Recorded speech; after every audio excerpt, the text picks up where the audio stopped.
ভারত পাকিস্তানের চেয়ে এগিয়ে আছে বাংলাদেশ।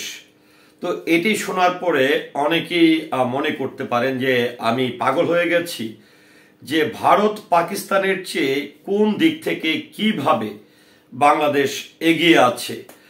অন্যদিকে যদি বলতে চাই যে ভারতের মতন এত বৃহৎ একটি রাষ্ট্র, যেটি পাকিস্তান হতে পারে, কিন্তু ভারতের মতন একটি বৃহৎ রাষ্ট্রের চেয়েও এগিয়ে কিভাবে বাংলাদেশ। হ্যাঁ, দেখুন, আসলে এটি একদমই আমার মন গড়া কোনো সংবাদ না।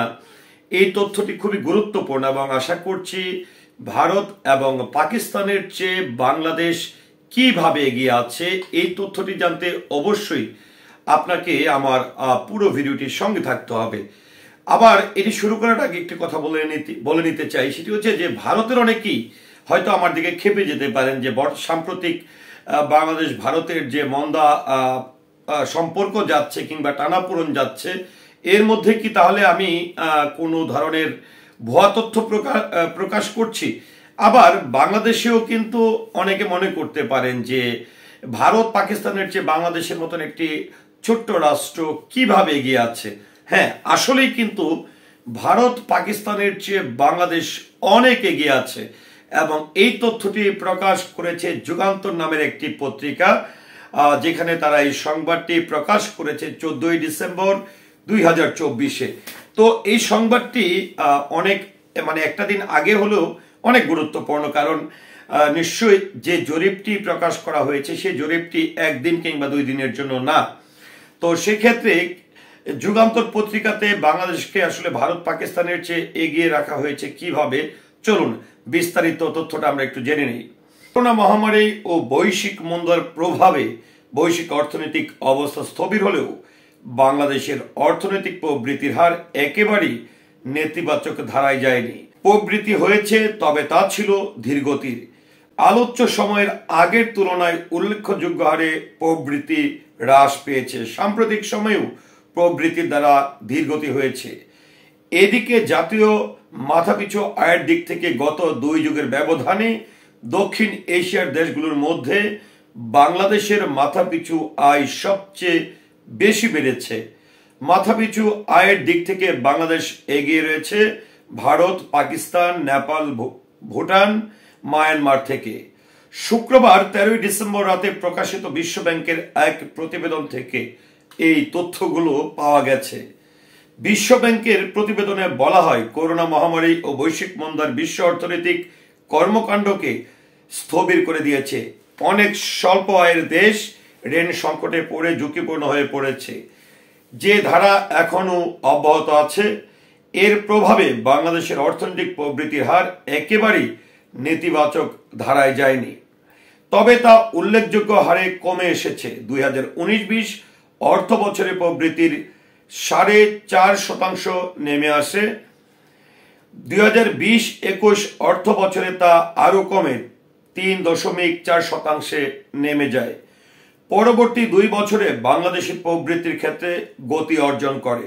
2021-22 অর্থ বছরে তা বেড়েছে 7.1% দাঁড়ায়, কিন্তু 2022-23 এবং 2023-24 অর্থ বছরে প্রবৃদ্ধির হার আবার ধীর হয়ে আসে।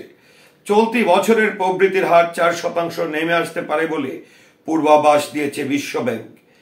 এদিকে বিশ্ব ব্যাংকের এক সংবাদ বিজ্ঞপ্তিতে বলা হয়, একবিংশ শতাব্দীর শুরুতে বিশ্ব ব্যাংক 63টি দেশকে নিম্ন আয়ের হিসাবে শ্রেণীভুক্ত করেছিলেন।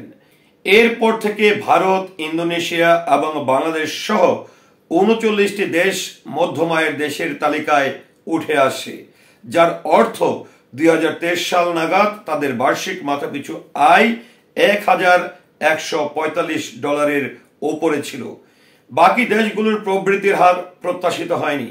প্রবৃদ্ধির হারে টেকসই হওয়ার নিম্ন আয়ের দেশগুলোর মধ্যে মাত্র 6টি 2050 সালের মধ্যে মধ্যম আয়ের মর্যাদা অর্জনের সম্ভাবনা রয়েছে। 25 বছরের অগ্রগতির বেশিরভাগ ক্ষেত্রেই এই দেশগুলোর এগিয়ে আছে। এসব নিয়ে বিশ্ব ব্যাংকের আসন্ন গ্লোবাল ইকোনমিক প্রসপেক্টর রিপোর্টসে বিস্তারিত তুলে ধরবে, যা আগামী 14ই জানুয়ারি প্রকাশিত হবে। প্রতিবেদন থেকে আরো তথ্য পাওয়া যায় এবং বিশ্লেষণে দেখা যায় বাংলাদেশের মাথাপিছু আয় 2000 সালে ছিল $430। গত বছরে তা বেড়ে দাঁড়িয়েছে $2860। ওই সময় মাথাপিছু আয় বেড়েছে 565%। একই সময়ের ব্যবধানে ভারতের মাথাপিছু আয় $440 থেকে হয়েছে $2540। ওই সময় দেশটির মাথাপিছু আয় বেড়েছে 477%। ওই সময় ভারতের চেয়ে মাথাপিছু আয়ের প্রবৃদ্ধি বাংলাদেশের চেয়ে বেশি হয়েছে। ভুটানের মাথাপিছু জাতীয় আয় $720 থেকে বেড়েছে $3740।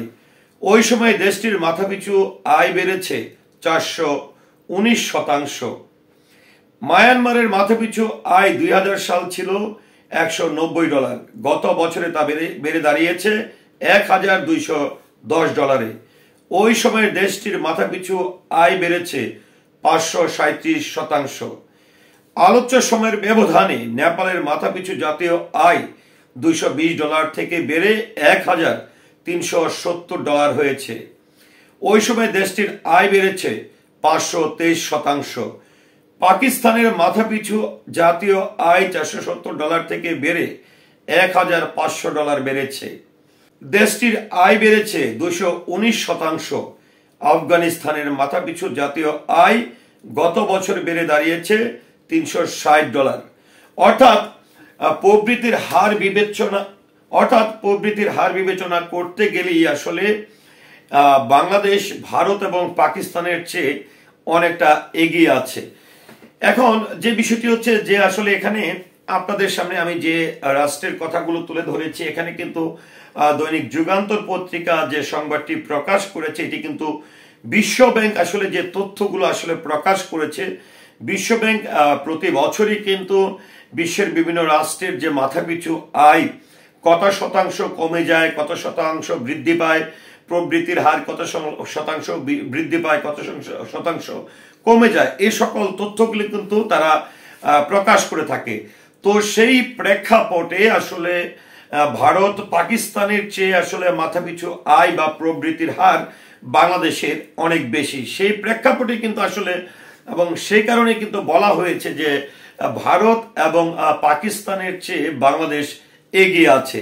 তো ভিউয়ার্স, এই যে হিসেবটি তারা আসলে প্রকাশ করেছে সর্বশেষ 2023 এবং 24 অর্থ বছরের, এই হিসেব অনুসারে বাংলাদেশের প্রবৃদ্ধির হার নিয়ে এবং ভারত এবং পাকিস্তানের চেয়ে বাংলাদেশ এগিয়ে থাকার যে কারণটি, সে কারণটি আপনাদের কি বলে মনে হয় আশা করছি কমেন্টের মাধ্যমে জানাবেন। সেই সাথে আমার এই পুরো ভিডিওটির সঙ্গে থাকার জন্য সকলের প্রতি কৃতজ্ঞতা এবং ধন্যবাদ জ্ঞাপন করছি। আসসালামু আলাইকুম।